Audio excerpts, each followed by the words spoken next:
Audition ചെയ്യാൻ വന്നവരെ നാറ്റിച്ച് വിട്ടിരിക്കുകയാണ് അഭിഷേകും ഋഷിയും. ഞാൻ പറയുന്നത് ആന്റണി പെരുമ്പാവൂരിനോ അല്ലെങ്കിൽ ജിത്തു ജോസഫിനോ ഡയറക്റ്റ് ആയിട്ട് അവരൊന്നും പറഞ്ഞിട്ടൊന്നുമില്ല. പക്ഷേ അവരുടെ സ്ക്രിപ്റ്റിലൂടെ അവരൊരു പ്രൊഡ്യൂസറിനെയാണ് നാറ്റിച്ച് വിട്ടിരിക്കുന്നത്.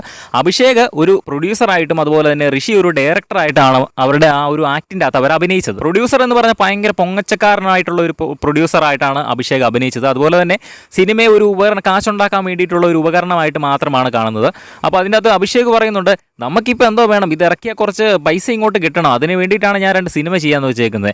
ഇപ്പോൾ നല്ല ഡിമാൻഡുള്ള സാധനമാണല്ലോ, നല്ല ബിസിനസ്സുള്ള ഏരിയ ആണല്ലോ സിനിമ. നമ്മുടെ ഒരു സ്ഥലം വിറ്റിട്ട് ഒരു 10-15 കോടി രൂപ നമ്മുടെ കൈ കിട്ടിയിട്ടുണ്ട്. അപ്പോൾ അതിട്ട് ഒരു സിനിമയും ഉണ്ടാക്കിയിട്ട് കുറച്ച് കാശ് വാരാന്ന് ഓർത്താൽ ഞാനിപ്പോൾ ഇരിക്കുന്നത്. അല്ലാണ്ട് നമുക്ക് എന്ത് വേണം, നമുക്കിതൊക്കെ പക്കാ ബിസിനസ് അല്ലേ. ഇപ്പോൾ എത്ര പേരായി സിനിമയിലേക്ക് കാശിട്ട് കുറേ കാശ് വാരുന്നത്. അങ്ങോട്ട് കുറച്ച് കാശും കിട്ടി കഴിഞ്ഞാൽ കുറേ ഇങ്ങ് വാരി എടുക്കാമെന്ന് എന്നൊക്കെ ഉള്ള രീതിയിൽ വളരെ ഭയങ്കര പൊങ്ങച്ചം പറയുന്ന രീതിയിലുള്ള ഒരു ഡയലോഗൊക്കെയാണ് അടിച്ചു വിടുന്നത്. അതൊക്കെ കേൾക്കുമ്പോൾ ആന്റണി പെരുമ്പാവൂരും ജിത്തു ജോസഫും തമ്മിൽ അങ്ങോട്ടും ഇങ്ങോട്ടും നോക്കി ചിരിക്കുന്നൊക്കെ ഉണ്ട്.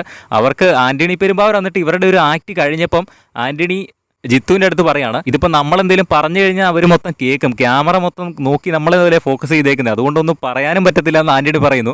ആന്റണിക്ക് അത്രയ്ക്ക് അങ്ങോട്ട് ഉള്ളിൽ അത്രയ്ക്ക് ഇഷ്ടപ്പെട്ടിട്ടൊന്നുമില്ല. കാരണം ആന്റണി ഒരു പ്രൊഡ്യൂസറാണ്.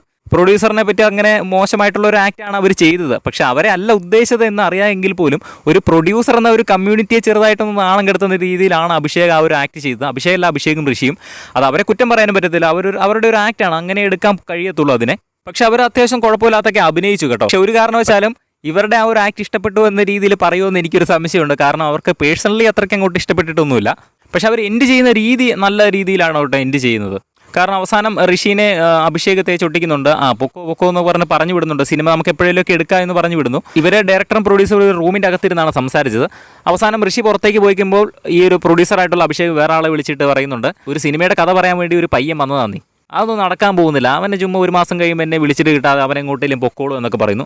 ഇത് ഋഷി പുറത്തു നിന്ന് കേൾക്കുന്നതായിട്ട് കാണിക്കുന്നു. എന്നിട്ട് ഋഷി നേരെ വന്നിട്ട് പ്രൊഡ്യൂസറിൻ്റെ അടുത്ത് 2 വർത്താനം പറയുന്നു. ഇടോ, തൻ്റെക്കൊക്കെ വിറ്റ് കാശുണ്ടാക്കാനുള്ളതല്ല സിനിമ എന്ന് പറഞ്ഞുകൊണ്ട് പുള്ളി ഋഷിക്ക് കൊടുത്ത അഡ്വാൻസും തിരിച്ച് അഭിഷേകിൻ്റെ കയ്യിലേക്ക് കൊടുത്തിട്ട് 2 ഡയലോഗ് അടിച്ചിട്ടാണ് പോകുന്നത്. അപ്പോൾ അവർ നല്ല രീതിയിൽ തന്നെയാണ് നിർത്തിയത്. പക്ഷേ അതിൻ്റെ ഇടയ്ക്കുള്ള കുറച്ച് ഡയലോഗുകളൊക്കെ പ്രൊഡ്യൂസർമാർക്കെതിരായിരുന്നു. എന്തായാലും നമുക്ക് കണ്ടു തന്നെ അറിയാം ആർക്കാണ് സെലക്ഷൻ കൊടുക്കുന്നത് എന്ന്. ബിഗ് ബോസിൻ്റെ കൂടുതൽ ലൈവ് അപ്ഡേറ്റ്സിനായിട്ട് ചാനൽ സബ്സ്ക്രൈബ് ചെയ്യും.